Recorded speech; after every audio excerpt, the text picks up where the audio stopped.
Somewhere I read of the freedom of assembly. Somewhere I read of the freedom of speech. Somewhere I read of the freedom of press. Somewhere I read that the greatness of America is the right to protest for rights.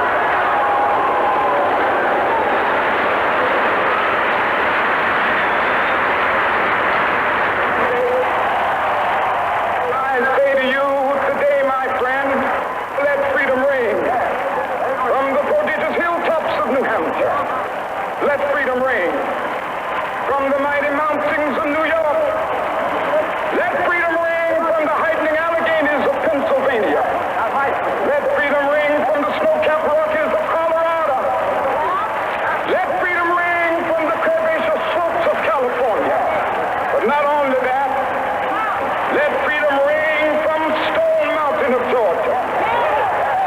Let freedom ring from Lookout Mountain of Tennessee. Let freedom ring from every hill and molehill of Mississippi, from every mountainside.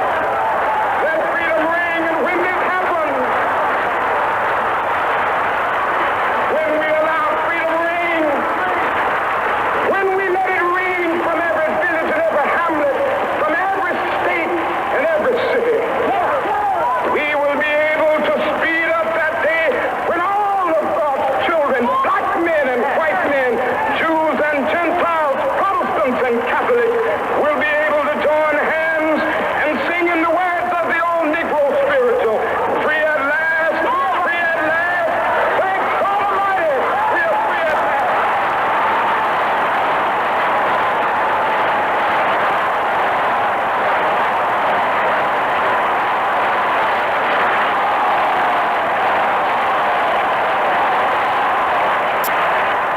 Well, I don't know what will happen now, but it really doesn't matter with me now, because I've been to the mountaintop. I don't mind.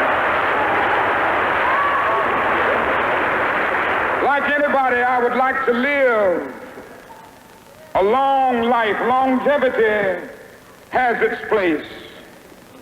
But I'm not concerned about that now. I just want to do God's will. And He's allowed me to go up to the mountain. And I've looked over. And I've seen the promised land. I may not get there with you, but I want you to know tonight that we as a people will get to the promised land.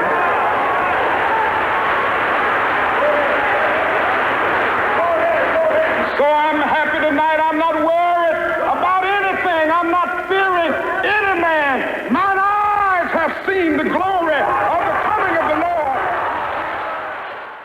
I have the pleasure to present to you Dr. Martin Luther King, Jr.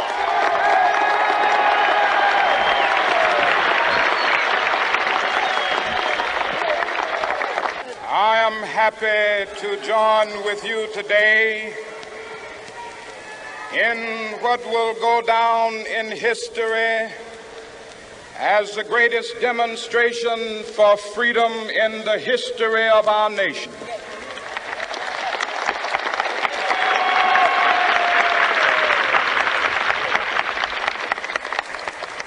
Five score years ago,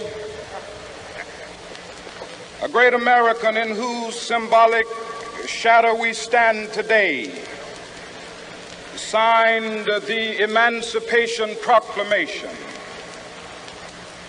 This momentous decree came as a great beacon light of hope to millions of Negro slaves who had been seared in the flames of withering injustice.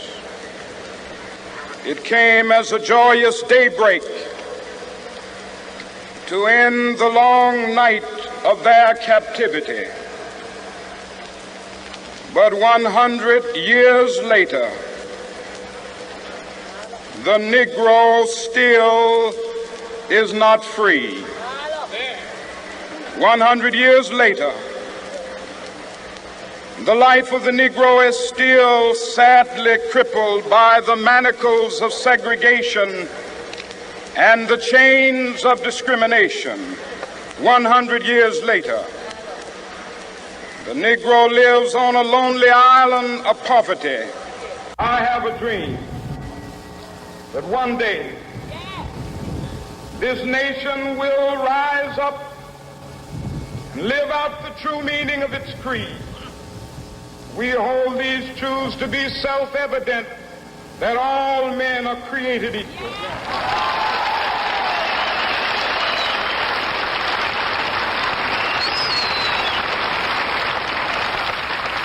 I have a dream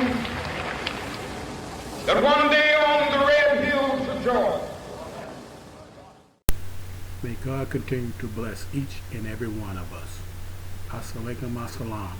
Godspeed to all. Ciao.